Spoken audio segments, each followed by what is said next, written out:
Sort of a perfect October day out there, and we welcome you to this, the first phase of this meeting being the public hearing on rates and fees as proposed by the Golf Department for 2023. And a lot of times I think people, not selectively, but they don't focus on the rationale behind why we're here, what we're attempting to do. And I just want to reference some remarks that our department head, Roman Greer, made that I think are very enlightening. You may or may not know the golf department rates have followed an every other year alternate, raising annual passes and greens fees, cart fees for the past 7 years. The model has worked well as it does not put undue pressure on one segment of our customer base. Last year, annual passes were increased. This year, Roman is recommending that we look at greens fees and cart fees to generate additional revenue needs. Collectively, in this competitive market that we find ourselves in, and Cranberry Valley obviously is an 18-hole configuration, we do not have the luxury of 2 golf courses. Market research among other Cape facilities finds Cranberry Valley remaining appropriately placed in the marketplace in general. We have the highest greens fees and the lowest cost of annual passes of any operation on the Lower Cape. I don't know if you read that, but I think that you should keep that in mind as we discuss the rationale behind Roman's recommendations as we go forward. Thank you. Roman? Great, thanks, Tim. If anybody wants to follow along on the Town of Harwich website, under the Golf Committee tab, attached to tonight's agenda is all the documentation, the recommendation, and all the research data. So please feel free to follow along. I'll go over this quickly. Clem handled a lot of the rationale that was involved. So when I put together the rates and fee recommendation for 2023, I followed the every other year model so that there's consistency there. And then some of the goals that I was looking at when I put together the recommendation was to increase general fund revenues to offset the request for budget increases in FY24. We anticipate those as a result of collective bargaining contracts and state minimum wage increases. To continue accumulating revenue in our golf improvement fund in anticipation of a major irrigation system upgrade scheduled for FY25, and to prioritize Harwich residents by offering only Harwich resident and non-resident adult pass categories, eliminating discounts for neighboring towns. That's part of a 3-year plan that the Golf Committee embarked on 3 years ago. And then finally, to eliminate the unlimited annual range pass, which is both difficult to track and easily abused, and replacing it with a pay-as-you-go system that offers tiers of bulk purchase discounts, up to 50% off if you purchase the largest discount, the largest offered discount rate. So the actual recommendation is to increase Chatham, East Ham, and Orleans categories by $100, which would just place them in line with the non-resident rate, which will eliminate those categories and just leave Harwich and then non-resident rates for adults. Range fees would be to eliminate the unlimited range pass and replace it with bulk purchase discounts as follows. 10 large buckets for $60, which is a 25% discount. 20 large buckets for $100, which is a 37.5% discount, and 40 large buckets for $160, which is a 50% discount.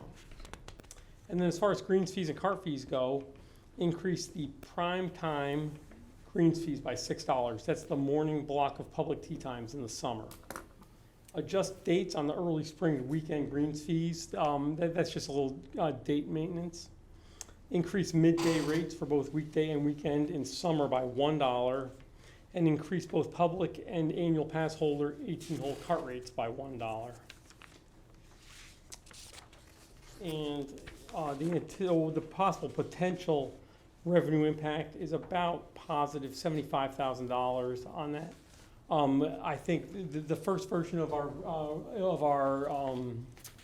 budget for the next fiscal year that I've had to submit has us going up about $75,000. That would just about cover that. One thing that's not included here, we are anticipating a decrease in cart revenue overall this year because this will be the first fiscal year where our new cart revenue share kicks in. So currently, the FY22 numbers that were just completed had 3 months of the new revenue share, which is 60-40, and had the previous part of this season at the old very advantageous rate of 83.75%. So by having the next fiscal year's numbers could decrease by up to $60,000 in cart revenue just based on us finally paying for a full year of the new golf carts. And that's the recommendation. Okay, thank you, Roman. And I saw that some people chose to speak, so I'm not going to run up there. I'll just put you on the honor system. Who'd like to go first? Hi, I'm Flora Marie Gaudet. I have a quick question in regards to rates. You were talking about other courses and Yeah. being comparable. My question is in regards to active military members. We do give a discounted rate for them. I know some of the other courses, our local courses, when doing comparison, they actually give discounts to actual disabled veterans. I know we support the disabled veterans. So I guess my question is, why aren't we considering giving discounts? We have several members that are, 100% disabled and veterans. I'm just curious why we wouldn't give discounts to them.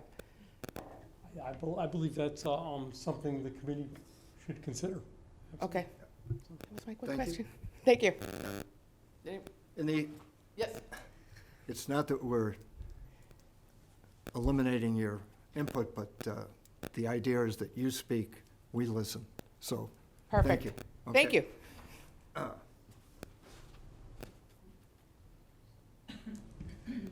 Someone? Thank you. Hi, I'm Mary Sullivan. I've come to talk in the context of concessions, discounted rates based on age, which is a typical context. We see it at museums, movie theaters, etc. So looking at the rate schedule, I looked at the juniors rate, which is $150, and to me that makes a lot of sense. You're introducing golf to young children to support the growth of the sport. You wouldn't be imposing a negative financial impact on families with small children if you charged a high rate for something like that. And their course access is not equal to a regular membership. In other words, they have to play with a full member or within their league time. Then the next category I looked at was the college students. You have ages 19 to 24, and they get charged $300. Again, that to me makes sense. They're young adults who are still in school, living at home, not working in a career, have limited income and limited time to play golf. They have a full access membership to tee times, but are limited due to work. So in the category that I'm really question highly is this young adult category. It's a discounted rate, $300 less than a full membership. It's for individuals that are ages 19 to 30, Harwich residents only. They're working adults in careers. We understand they have limitations to playtime due to work. They have full access to the course, just like a full membership. They have financial stability to be able to live on the Cape and, quite frankly, probably make more money than most of our members. Arbitrarily, they pay the full adult rate at age 31. My feeling is that it's not Cranberry Valley's responsibility to discount this age group because they have play limitations due to family responsibilities. One could argue that the majority of our members who are over 60 years of age are being overlooked a concession because they're on a fixed income. Some may have play limitations due to physical ailments. So generally feeling that the young adult concession is kind of a slippery slope. Eliminating this category would result in an $18,000 benefit to the club and give you plenty of wiggle room to discount the cart fee for members. Thank you. Thank you, Mary. And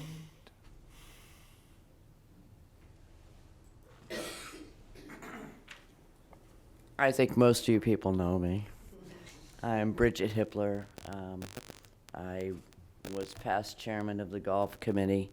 And I just want to address the cart fees, because you will see most of the courses around the Cape give a bigger break for carts for their members. I think Dennis gives a larger break. It goes, we're talking like $24 for non-members and 22. I think we should consider lowering that, because most of there's a huge part of the people that play here that really need a cart, and I think it speeds up play. So I would like you to consider lowering the member cart fee. Thank you. thank you, Bridge. And Karen Doucette, Harwich. So I have a couple of questions in follow-up to what we spoke about last week, Roman. And they were related to the Golf Improvement Fund and the Infrastructure Fund. So I asked if we got into a crazy conversation about that last week, so I'm hoping you can just simply define what each of those funds is used for, and then what the current balance is in both of those. Sure. The Golf Infrastructure Fund was created, I believe, in 2017, and that was created strictly at first to take care of the debt for our capital project, which included the cart barn, the brand new building of the cart barn. We're still working on that project, but it was to pay the debt service on that. So that generates about $100,000 a year, and that's been entirely dedicated to paying off the debt service on that. We're hoping that in the future, that's a declining debt service. We're hoping in the future that we can take on some more infrastructure projects with that once the annual debt service declines in that one. That's the Golf Improvement Fund? That's the Golf Infrastructure Okay. Fund. Okay. And then the Golf Improvement Fund has always been basically, how far back does that go? 2013. 13, yeah. So that was created in 2013. It's a receipts reserve fund. The only expenses from that fund can be authorized at town meeting. So town meeting has to authorize expenditures from that fund. And that goes to green grass projects on the golf course for the most part. We're currently doing the bunker renovation and the resodding of the range tee this year. From that, we've done cart projects out of that recently. That goes to the playability of the golf course for the most part. But we are planning the major the major irrigation upgrade out of that for FY25. And the current balance in that is about $360,000. And I anticipate that by the end of this upcoming fiscal year should be around $500,000.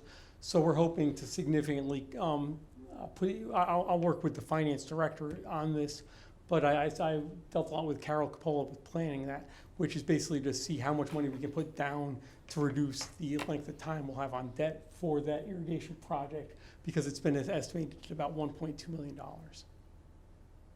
Okay, what was the balance in the infrastructure fund? You know, I don't have that right away, because that's been set up as a revolving fund just to pay off that, just to pay the annual debt service on the cart barn project. I think it basically for the first 10 years of the payments, it kind of breaks even, and then it's going to start accumulating. So there's not very much in it. It's just the first day of each fiscal year, Okay. they pay the debt service for the year. Yeah, thank you. Thanks, Roman, I appreciate that. Um, And then I had sent after that last meeting, because I think several people mentioned it after, but we forgot to bring it up, I think, during the meeting. I think I sent Clement, Martha, a note about have you guys as a committee considered capping the annual memberships? And I think specifically to address some of the challenges we have, certainly in the peak months, getting tee times. Uh, Thank you. I'm just acknowledging that, yes, I got your email, and considering that we're not talking about the annual pass in this discussion of rates and fees, you know, I'd certainly entertain, you know, discussing the topic at a later date, because there's obviously a lot of demand for tee times, et cetera, and we've got a couple of strategies that we're trying to pursue that you know, might make a difference in the future. So we'll take it under consideration, certainly. Golf committee meeting after this, right? Maybe that's a better topic. Yeah. Okay, cool. Yes. Hi, my name's Michelle Ryan, Harwich taxpayer, member of the Golf League. I guess just following on to Karen's question around capping membership, and why I think it's pertinent to rates is because there's various ways that you can impact membership, one of which is taking rates higher.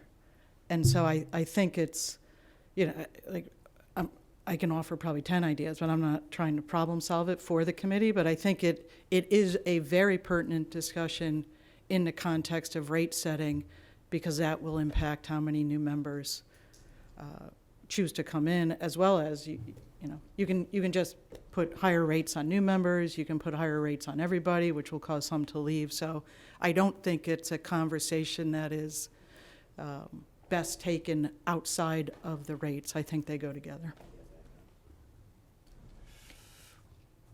Okay. Are we there, folks? I don't know, can we repeat? I'm sorry? Can I come up again? Yeah, sure.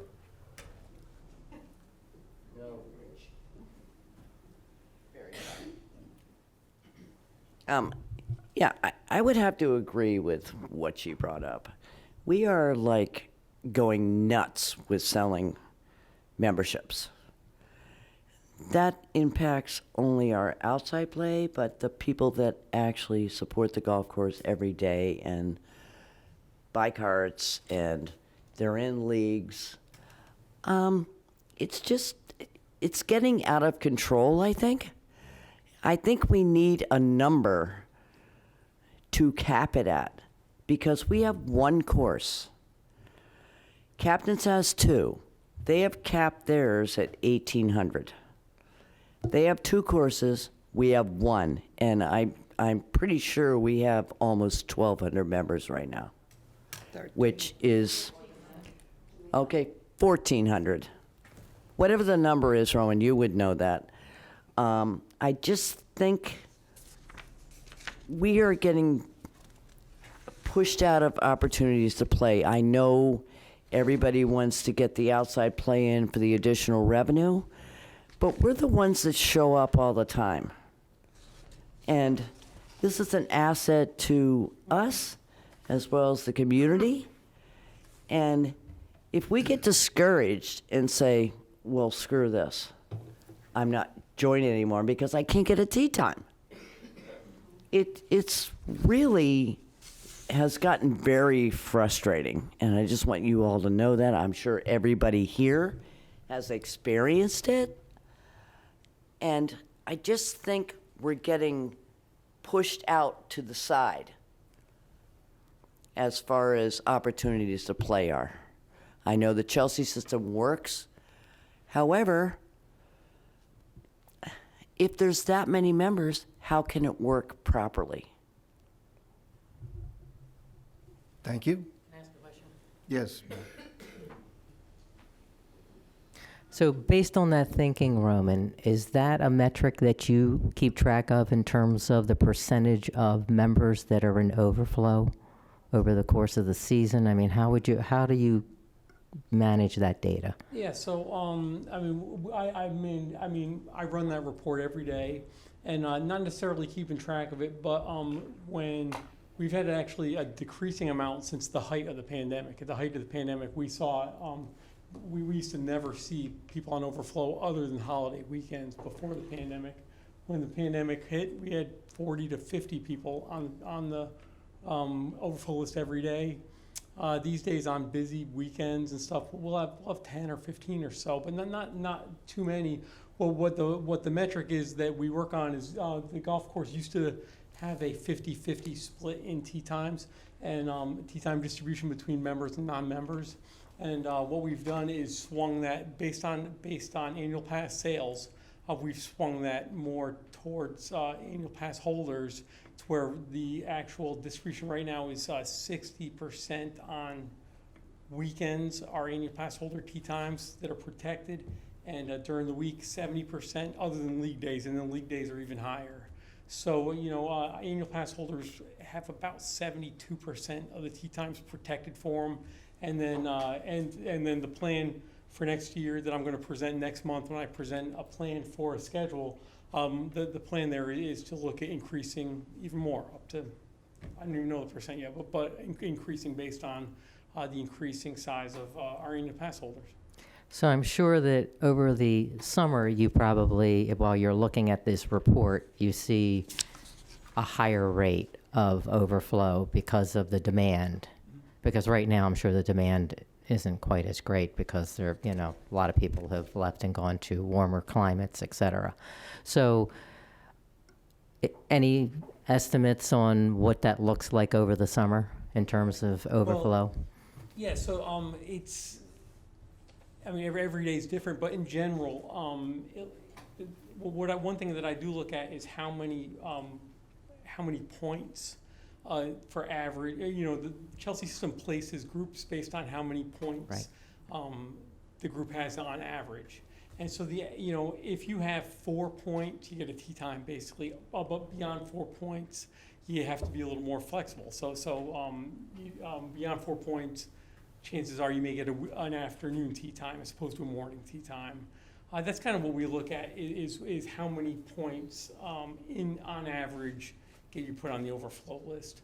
But even that is really difficult to tell because, so I reach out to people all summer when I see that they're making requests that are kind of erroneous, where they say they make a request between 8 o'clock and 10 o'clock in the morning, they want to play. Well, that's all a non-member group, so there's no chance to be accommodated there. But, or they say, some people don't necessarily understand the system and think if they want to play at 8 o'clock, they say the earliest time they want to play is 8, and the latest time they want to play is 8 because they think they'll get 8. And so I reach out to them and explain that it's not the case. But in general terms, people that put in an average size window of opportunity, say 3 or 4 hours, if the group has on average 4 points, they'll get a tee time in the morning. And beyond that, they'll either get an afternoon tee time or they get overflowed. Okay, thank you. Thank you for that extra information as well.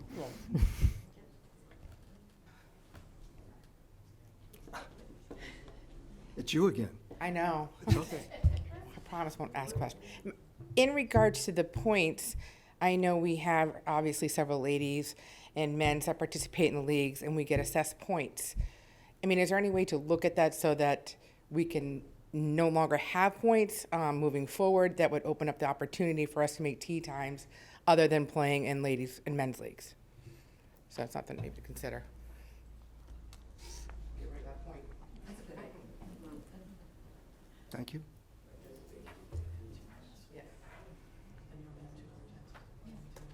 Is there any other response from the audience, from the public?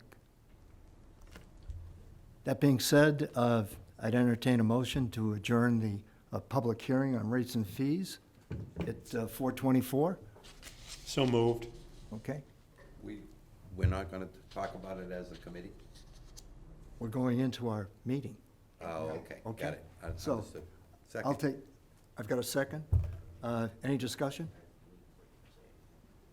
Okay, all in favor? Aye. Okay, thank you, folks. And now at 4:24, I call to order and convene the special meeting on rates and fees of the Harwich Golf Committee. And we are going to discuss Roman's proposals as presented and also entertain response to the general public's concerns as expressed. So that being said, to get the discussion started, I would entertain a motion that we accept the director's fees as recommended in total. So moved. Okay, Second? second. Any discussion? Yes, I thought we were gonna talk about it as a committee, We are, when we get but into the. before we vote. Yeah, when we get into the discussion phase, it opens up right now. No. Oh, Okay. okay. Yeah, We're not gonna vote. This is now our opportunity as committee right. members. We go into the discussion phase. Okay, And what we're Motion's discussing, been put on the table, but yeah, yeah, it's open for discussion. okay. okay. So I'll start with Martha. But I'm going to pass right now until I reflect on what I would like Okay, to say. thank you. Steve? Yeah, obviously, I'm a strong supporter of the final year three of our three-year plan. I think that worked out well. It's interesting to note that in the last 2 years, despite that, the actual number of Chatham season pass holders has increased, which is an interesting note. So I'm hoping it's gonna at least stay stable, if not further increase after this current one. One question I would have, or one issue that I would disagree with in Roman's proposal, is the card fee increase, in particular for members. And the reason for that is multifold. Number one, I do believe we are not being terribly competitive with the surrounding golf courses and the rate discount for members for cards versus the other courses. And one of the most significant things in my mind is the fact that we did go through the pain and suffering with the support of the public and the taxpayers and a bond issue, et cetera, to rebuild the cart building, to get a new fleet of carts, which are just wonderful, with the GPS system and the ability to be able to track who's going where and if you're falling behind, and ordering lunch from your cart. It's a great thing.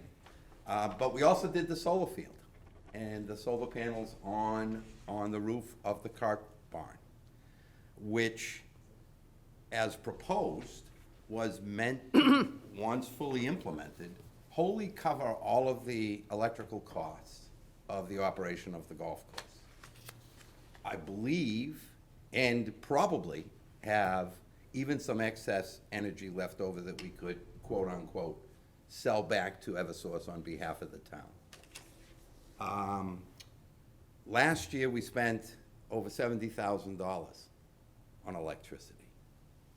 I believe we, as a committee and as a golf operation, owe it to our seasons pass holders to reap some of the benefits of that positive effect of what the project that we did.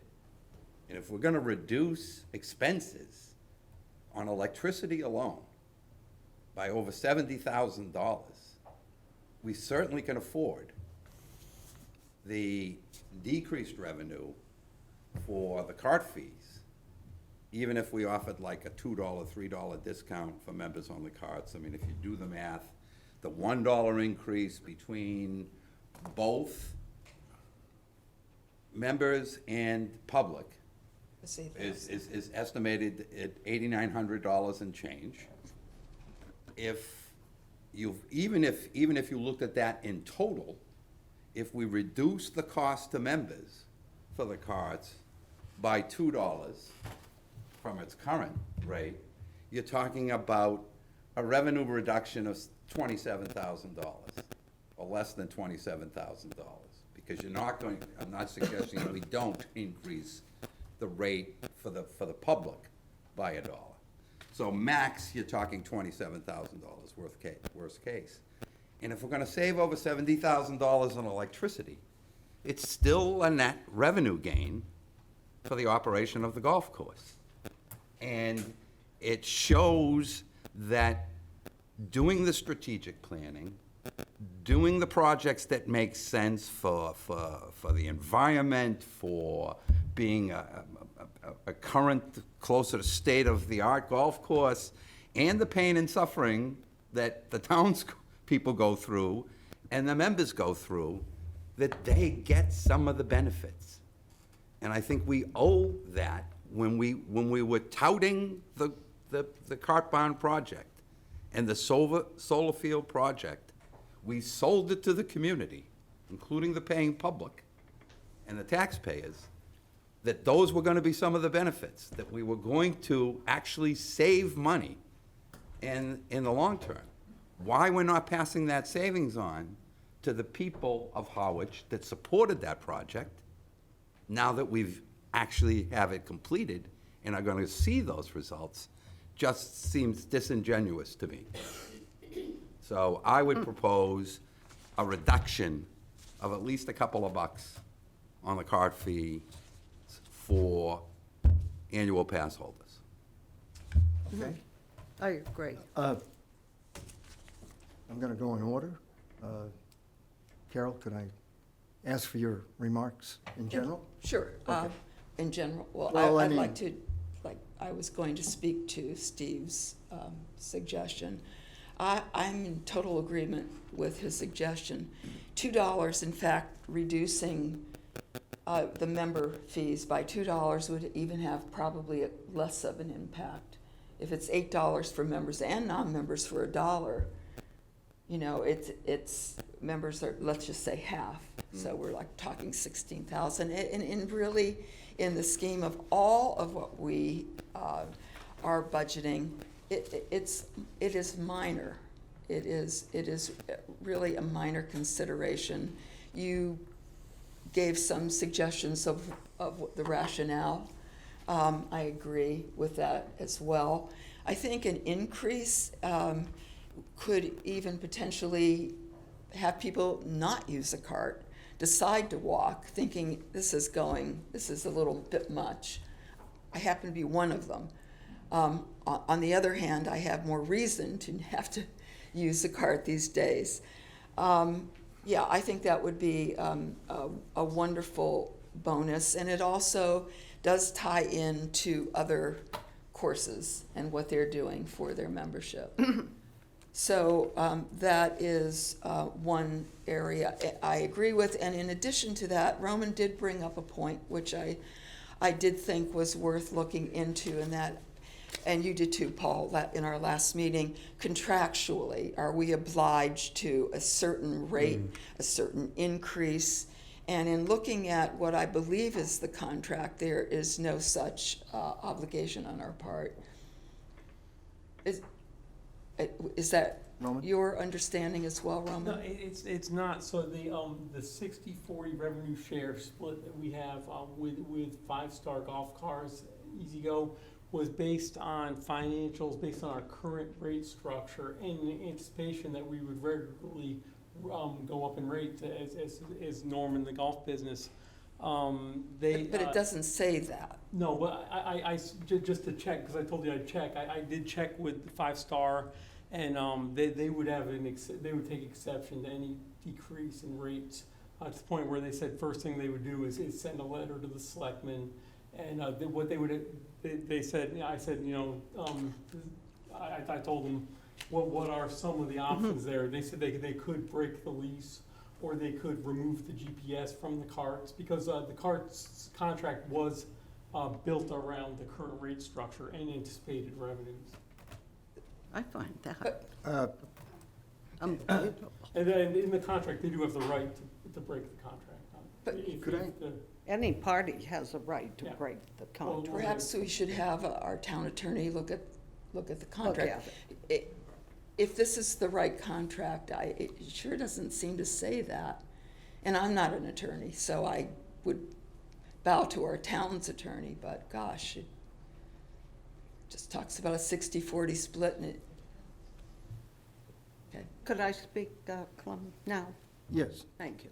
I think that in the long run, I think if we reduce the member cart fee by a couple of dollars, more members would use a cart and you would get more revenue. That's my feeling. I think for a lot of people, and I know we go back to this, but I think it's important that the people that use the card as members need the card. We don't use it because we're lazy.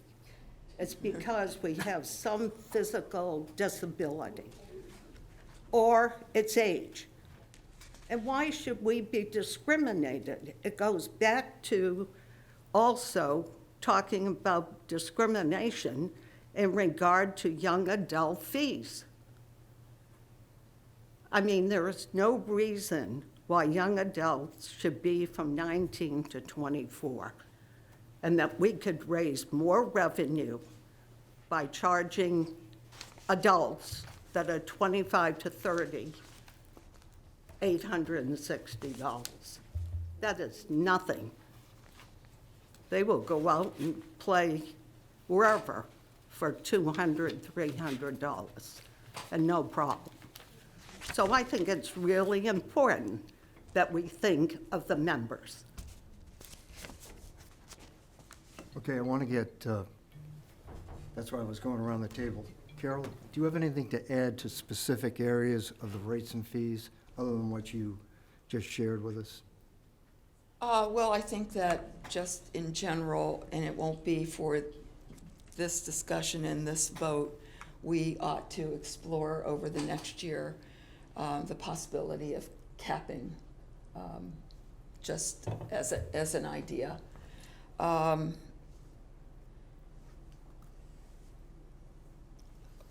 would like to discuss also the fact that we are, in our membership, we also talk about the Chelsea system and our use of the course.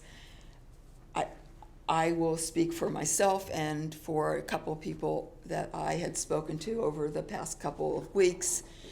I myself have been on overflow 20% of the time, and I play 23 rounds, and almost half of them were with the league. So in one way I felt, gee, I have a membership, I am on overflow, and I am paying cart fees because I had a physical disability, and is this worth it to me? And we have one course. So I think all I am saying about these issues is these are things that the golf committee needs to take into consideration for next year. We don't have much opportunity to do a whole lot more with the proposed rates and fees than what we're going to talk about today. We did bring up the young adult. I think that I support not having that category, and for the reasons that were given earlier by the public. So I don't need to elaborate more on that. I am in full support of that position. Thank you. Paul, please. Thank you, Mr. Chairman. Number one, I think it's been very constructive to hear the comments that have been shared with us today, and I appreciate the public coming here and sharing them with us. I would, going forward, would very much like to take a look at the issue of taking care of veterans or disabled veterans. But I think we need to analyze the impact and also determine, the financial impact on our plans going forward. Generally, I'm very pleased at the work that Roman has done to give us the background and the rationale for these particular proposals.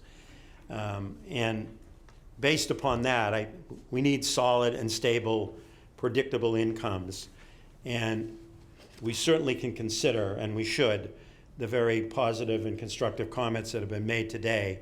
But I think we should proceed with the plan that's been presented to us. I'm concerned with, kind of chipping away at it and then not being able to present to the town and the Board of Selectmen recommendations that will give us financial stability going forward. I have no problem with considering the variety of things that have been suggested today, the idea of capping, the idea of looking at the young adult going forward. But I think we should be cautious and careful to keep intact the financial basis been presented to us.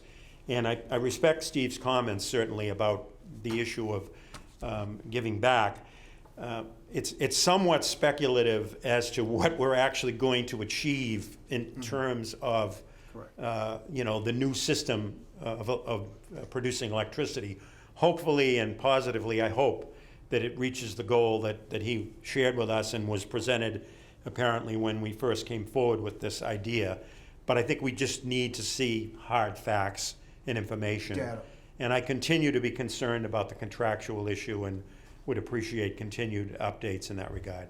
Thank you. Thank you, Paul. John Crook? I'm in agreement with Roman's proposal, and I think in terms of the cots, going back to the discussions that we had at the time that we leased the cots, we wanted to have a state-of-the-art cot with GPS and electric, and part of that negotiation was we knew it was going to cost more money. And plus it had lithium batteries, which was another advantage to the cots on the golf course, less wear and tear. So I think at that time the negotiation was with Five Star that it would cost us more money initially to do that. And so that's why I recommend that we keep the rates right where they are. In terms of the solar component, I don't know, maybe I can direct this back to Steve. I don't know where you're getting the $70,000 number. I have not heard that number before. Right out of the financial books for the town for last year. In terms of what? What we spent on electricity at Cranberry Valley. And what are we spending right now with the solar farm? Don't have that current number. Okay. I think regarding that, John, I think that's an important point, people.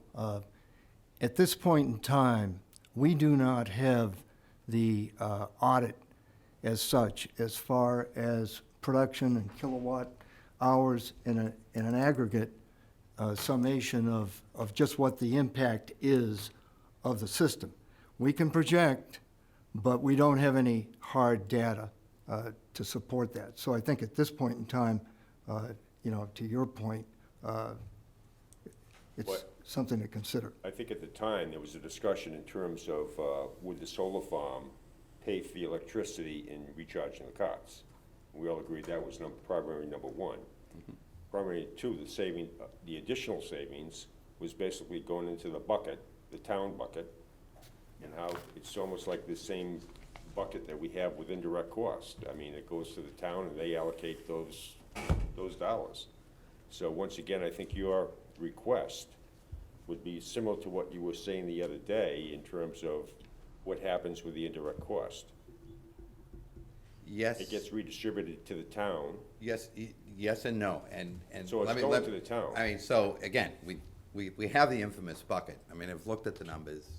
We took in $300,000 more than we spent The bucket's there. last fiscal year. The numbers are out there now. The books are closed, the numbers are out there. But be that as it may. But it's always been there, Steve. But be that as it may. Yes, we may not have hard facts yet on whether or not the solar farm will cover 100% of the electrical needs at the golf course, with some left over. But I certainly think that it will cover at least a third. And that's all we're talking about. If we reduce the cart fee by $2 a cart per member, and the cart utilization rate stays the same, which I agree with Martha, I don't think that would happen. I think you'll see an increase in the cart utilization with a reduced fee. You're talking about 20,000 bucks. If we can't reduce the cost of our electric bill at Cranberry Valley from over 70,000 by at least $20,000 with that huge solar field and the solar panels on top of the roof, the elimination of needing to buy gas for the gas-powered carts that we used to have. It just doesn't work. I mean, we may not have hard data, but in any budget forecast, you forecast. And I think a 30% reduction in, a 35% reduction in our electric bill with this, with the solar component, and not even counting what we used to spend, I don't know what we used to spend on gas to power the old gas carts, I'm sure it's going to be break even. At worst case, absolutely certain. And there's enough leeway in revenue versus hard and fast costs, as you say, for the bucket that goes. It's a rounding error. It's a nit. And again, I don't like falling into the political, as I would call it, the political talk that appointed or elected officials commonly use of, here's all the great gains we're going to make if you support me and then enact my policy. And public supports, the policy gets enacted, and the voters don't get to see any of the upside. I mean, this should be, again, a win for the town, a win for the golf committee, a win for Roman, and everybody that was involved in getting this done. We've improved the quality of the golf experience at Cranberry Valley with these new carts. We're helping with people who may have been on the fence about whether or not they could use a cart because of the expense. And we're doing that at no incremental cost, no significant revenue cost to the town or the golf course. I mean, it'd be nice to actually follow through. Roman? I do have a little bit of data. It's still preliminary. The town just received a Green Communities report from CVEC, and this is the first year we've had the solar field in operation, and we're generating credits. Right now, our savings for the current calendar year, is about $22,000. And then we're also saving, as you mentioned, Steve, on gasoline. Although our maintenance vehicles still use gas and diesel, we're saving money on that as well. But those savings are all going into funding other areas of the budget that have gone up so much, because our budget has gone up very little. And so those savings have been critical towards balancing our budget, because Roman, thank you. Okay. John, excuse me. I appreciate the comments. And Karen, with all due respect, we've heard from everyone except yours truly. I'd like to weigh in based on, what's been presented. And Martha, I would start with your comments regarding the young adult passing. Folks, the young adult inclusion was part of a program, and I think it's been relatively successful, for us as a golf operation to attract the next generation of players. Dealing in hypotheticals about how much money this guy has, or what job he has, or the affordability of it, we've seen some evidence that there is growth in that sector. I think that's been successful. That's why I would endorse, continuing with that. Regarding the Chatham residents, I thought it was kind of interesting. I watched carefully the tape of the meeting that I was not present at. Just for the record, I'll read this into the record. That's the second meeting I've missed in 11 years, and I appreciated Martha's stewardship there. And regarding one of the comments that was made, I love this generalization. Everyone in Chatham is rich. They can afford any kind of increase. Folks, that's conjecture. It's a hypothetical. I don't think it holds water. I'm sorry. The 3-year plan that we've put in place, I think, is commendable in the sense that we've been consistent and we've carried through on that matter. Now, regarding the reduction in the cart fees, in the business world, and we are a business, or at least in a business model sense, in today's world, I would open it up for discussion. When have you people encountered a price reduction on anything? I think it's poor business to pare back a fee, especially in the amount of $1. And I dropped this, I think, important point. Would you rather have that $1 fee that arbitrarily, granted, it's not going to raise tens of thousands of dollars, et cetera, but in the whole budget analysis which Roman has done, it's created an equilibrium, if you will, because the variables that we face in terms of cost. I bought a bag of fertilizer the other day. I just looked at, okay, that looks pretty good. And I'm thinking to myself, because I keep the receipts in my little cubby. A year ago, I bought them, and it was roughly $28 to $29. And it was $66 for that one bag. And, I don't want to digress, but here's my bottom line, folks. Did I or did I not articulate? We have the lowest annual pass fee in the area. For one, Don't you want to stay with that? One for course. one course. Exactly, one course. And here's part of here's part of the mythology when it comes to captains. As a course of operation, Roman, could you speak to the fact that, yes, there are 2 courses, and let's cut through the weeds. As far as access is concerned, how is that managed? I haven't checked with them this year. Traditionally, what they've always done, they do one golf course is 50-50 annual pass holders and public, and the other course is 1 out of every 7 tee times is annual pass holder. The other course is almost all public. But then, I'm sure like we do, the unsold tee times get kicked back the day before. And to that point as well, this committee did not create the hardship of a one golf course venue. That's on the selectmen. They had an opportunity, we still have control of it, an incredible space of land up in the headwaters area. I haven't heard any discussion about that or developing it. I mean, that's a potential way to go. As far as Roman's flexible response, I think it's premature. He's recognized the problem of access and the fact that he's looking at, the Chelsea calculations and the algorithms that drive that. I'm going to rely on the expertise of our director. So that being said, Karen. Thank you, Clem.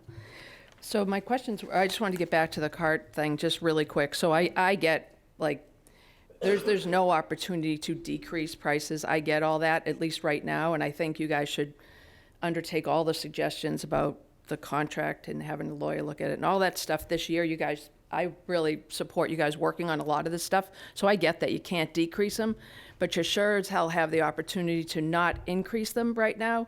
And increasing it $1 when everybody, or at least everybody present here in your committee is saying that, we don't want to go up. I don't think we can go backwards, but I think we can hold it steady, that one rate. Yeah. Okay. And just back, really before you go there, I wanted to just ask John, what you said was to keep the cart rates right where they are, and so I was assuming you meant right where they are and not increase them, but I'm not sure I heard you properly. No, my interpretation of that was to recommend what Roman had recommended to us as a group. Okay, good. All right, thank you. But I would recommend just holding them tight while you guys analyze all this stuff this year. Roman, could I ask you a general question? And what's your name, ma'am? In the back? Me? The disability question that you have. Oh, Flora, got that. Flora? And I'm Flora too, and I'd like to speak about the veterans. Yeah. To that point, Roman, do we have the flexibility when we present the rates and fees as approved? Couldn't we put a corollary in there that, and relying on Roman's expertise, I'm very sensitive to what you said. I think Paul concurs. We had enormous success with the Salute Military event that we've held.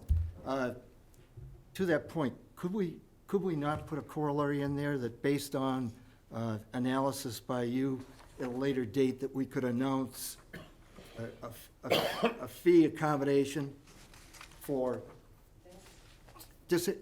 correct, disabled? Yes, there are a few members that are disabled veterans. Yeah, okay. It- And would you give the committee the, not that we're passing the buck, but could you give us that, you know, when you get into those definitions of disability? Sure. You know, maybe you could forward that to me in an email? Absolutely. And I'll have Roman consider that. Sure. Is everyone comfortable with that suggestion? Okay, I mean, I suppose I've got to formally put it in the form of a motion, but we still have a motion on the table, so, ma'am. Yeah, I have some information on the veterans. You got to come up to the mic. I had one more question too after.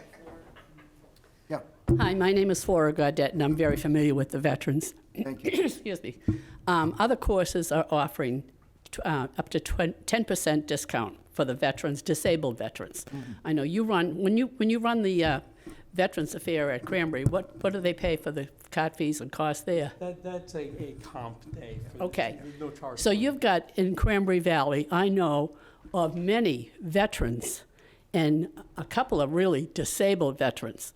Cranberry is not giving any breaks to any of the veterans. You do give breaks to the active military, and I have a grandson who just went to the Naval Academy, so he's going to be serving for 9 years. My point is, if they're active, how much are they playing at Cranberry? Very little. Not, huh? Oh, we see very little people. Very taking little. advantage So of that's that. really, that's not even used, you're not using it. Not No. often, no. But you have disabled veterans there, and I know a couple who are 80 to 90 to 100% disabled, and they come out and play, and they get no break. Cranberry doesn't give the breaks. Captains gives a 30% discount. So that's, I think it's, you know, you're in the age where you're trying to recognize these veterans who have served, Exactly. and it's not right. So if you need information, let me know. I'll put it together for you. Thank you very much. Okay, Karen? I thought that was great. This question has, or comment has absolutely nothing to do with veterans. Let's be very clear, or my view on that. But Roman, what you just said, that we comp the veterans when they come and play, I'm assuming we comp the carts as well. And last week we said we couldn't send any cart, or we couldn't send any cart out without charging, or we can't have the what are those carts on the long holes, the courtesy carts, because if you don't pay for them, that's not, our contract doesn't allow for it. So I don't need an answer now, but you guys should talk about that as a committee, because if there's an opportunity to do it there, maybe we can leverage the same model, if you will, to do some of the other things that people have been talking about with the carts. I can answer basically on that one, Karen, that part of the contract is we can comp carts if it's approved by the vendor. And so that one event, so it's only a one event day where there's 30 veterans, and they've approved that as Okay. but then there's many events where they have not approved. We used to send carts to the community center when they had election days, and they have not approved those to leave the property. They did not approve them for courtesy carts. I requested that. Oh, thank you.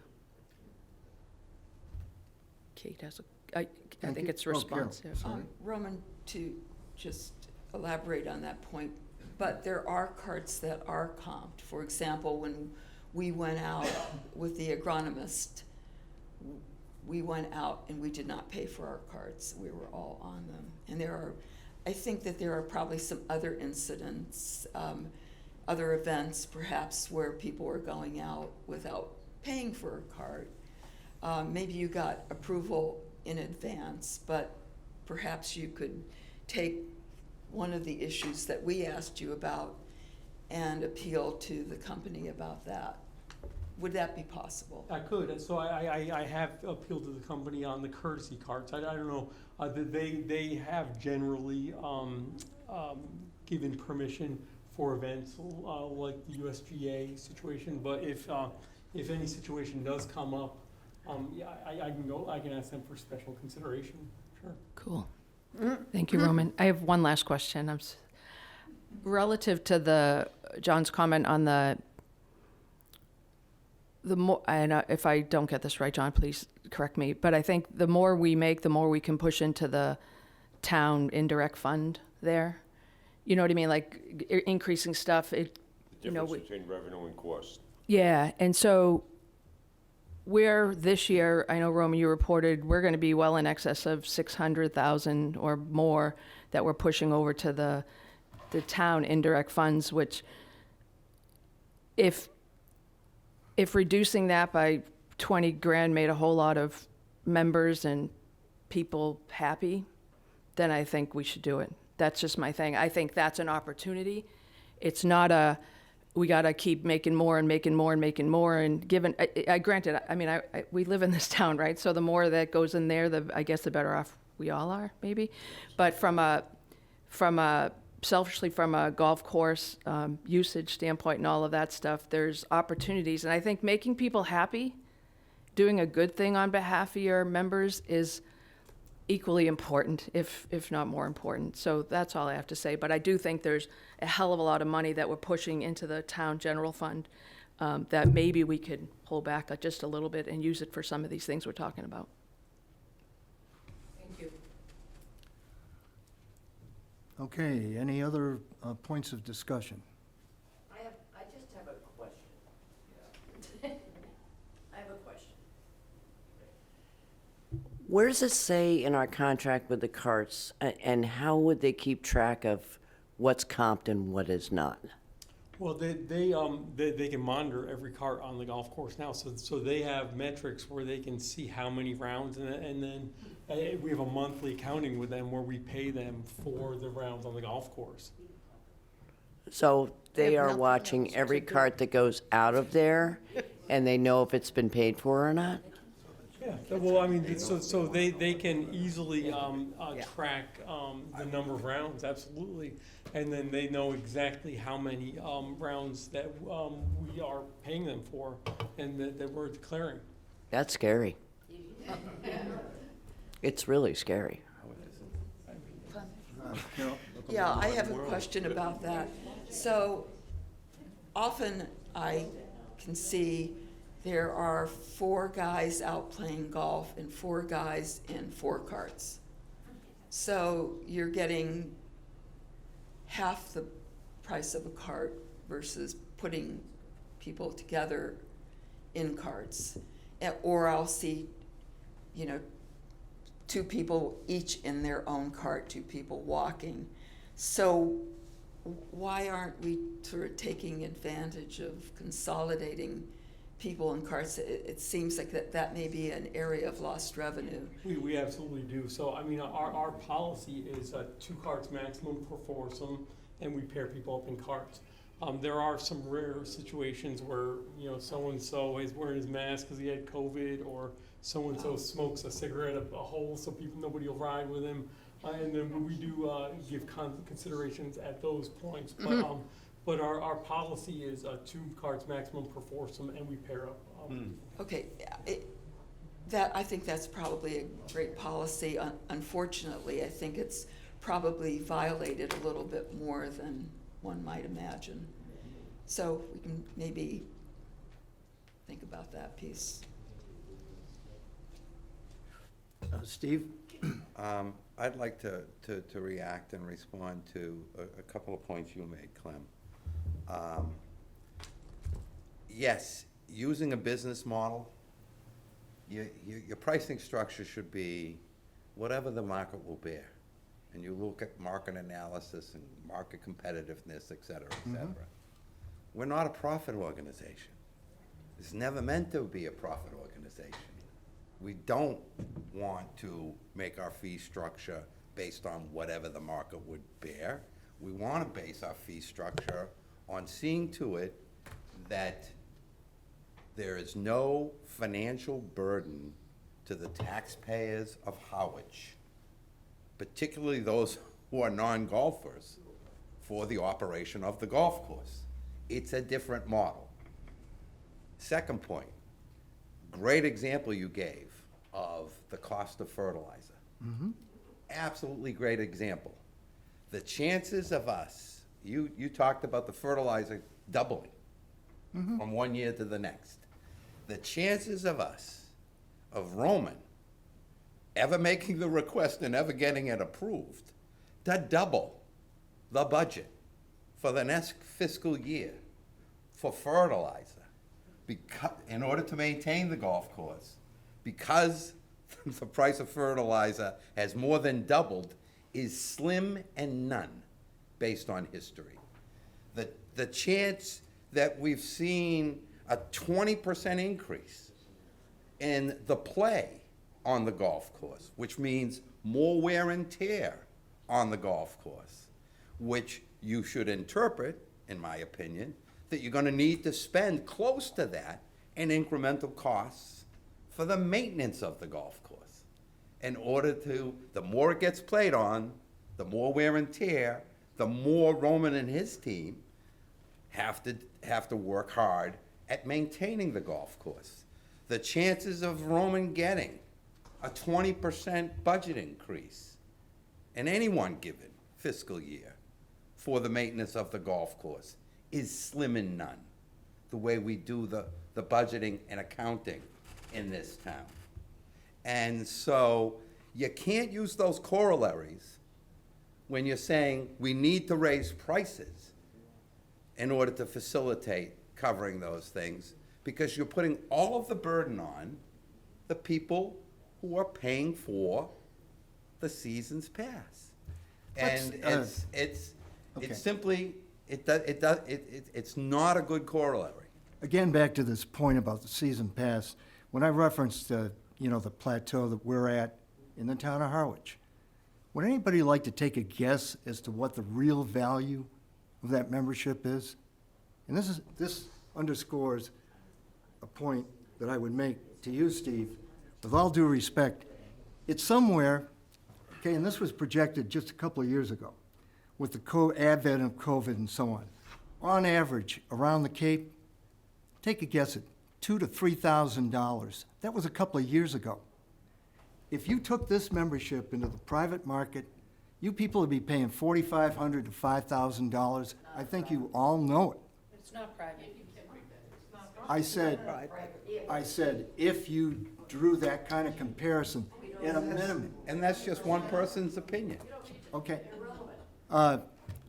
It may seem irrelevant to you, but again, the big picture that we're looking at here You don't know the big picture.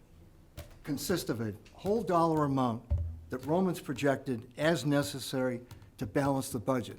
As a member of the Finance Committee, the first thing that they want to know is, have we achieved or maintained our fiduciary responsibility to the community?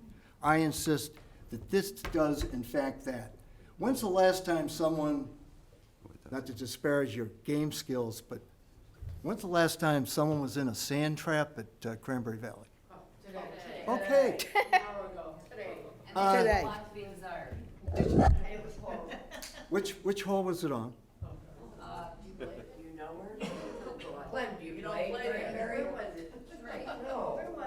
Hole number 3? Did you find the little sign that said, "I'm sorry, but my name is Mr. Bunker. It's 22 years old." If you wonder why the condition of our sand... Maintain. That is cosmetic.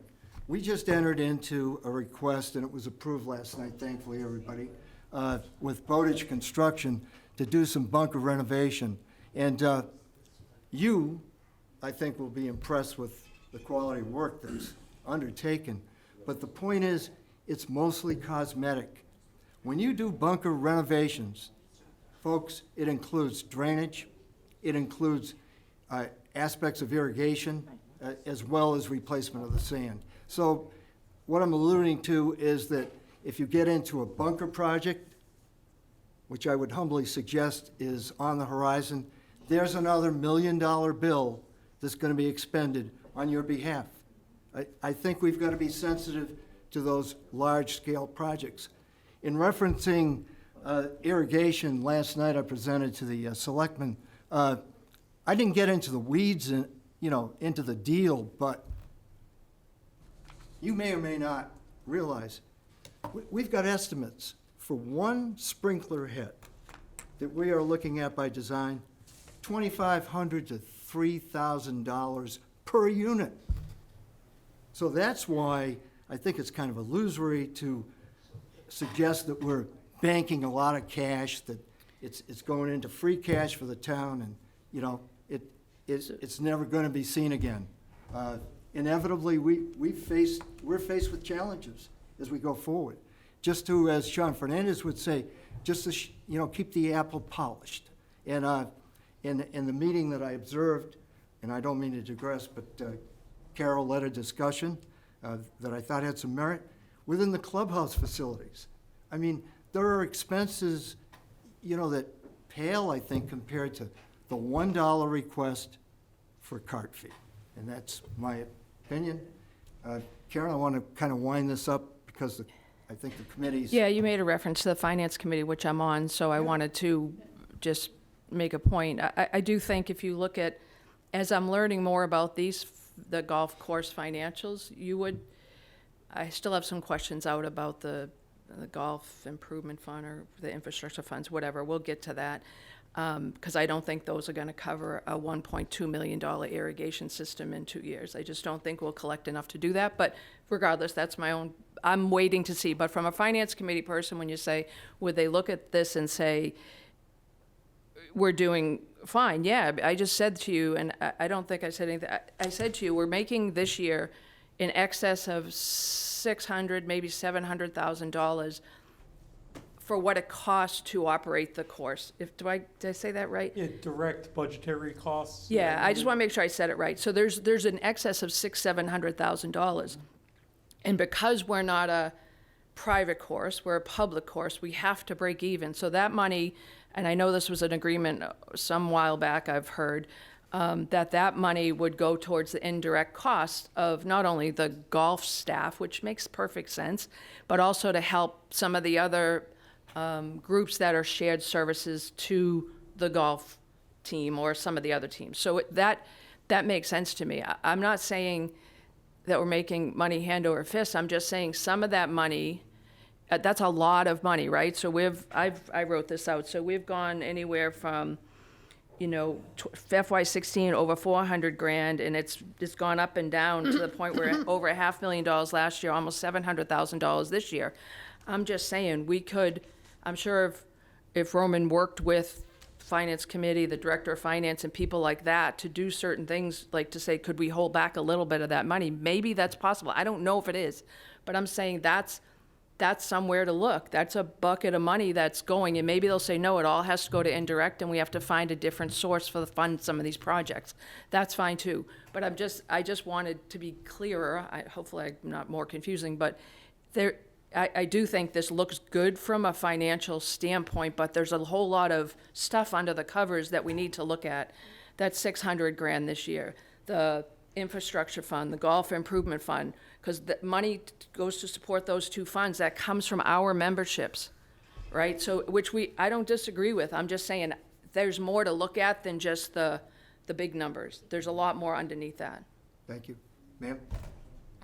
Bev McCullough. I just Bev. wanted to go back to the sand trap. We all love Cranberry and we all love playing there, but the sand traps really need a lot of work. I know. They're full of stones, they're full of materials. We played Bayberry the other day and the sand was like a Caribbean island. It was absolutely beautiful, whatever kind of sand they used. So I do look forward to you. Is it a manufactured particle?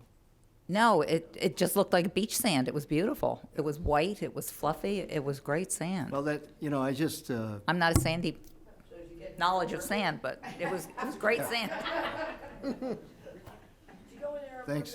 Thanks for your sandy comment. Within the committee. May I have just one more question?